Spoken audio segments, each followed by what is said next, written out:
C'est une formation qui se définit comme une association dont le champ d'action est le monde politique.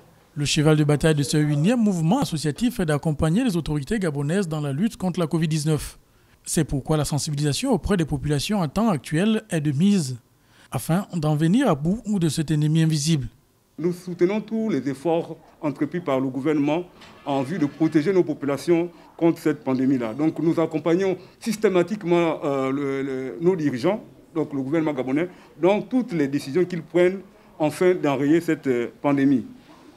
Aussi, nous avons remarqué qu'il y a quelques jours, les mesures de déconfinement sont plus ou moins souples.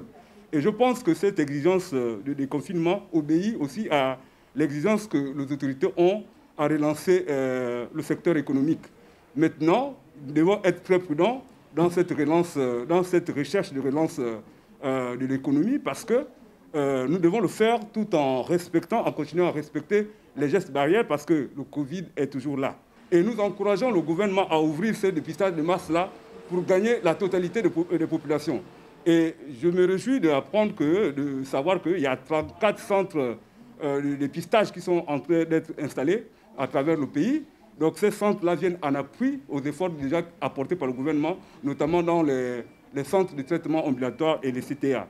Le mouvement Mon Gabon, EMG, invite le gouvernement à harmoniser sa stratégie de lutte contre la Covid-19 avec les structures sanitaires privées qui continuent à facturer le test à Covid-19 alors que le test à Covid-19 est considéré comme la stratégie de lutte nationale contre cette pandémie.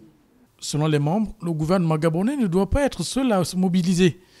Il faut une prise de conscience collective qui passe impérativement par la connaissance de son statut, car plus tôt on est situé, plus tôt on est pris en charge.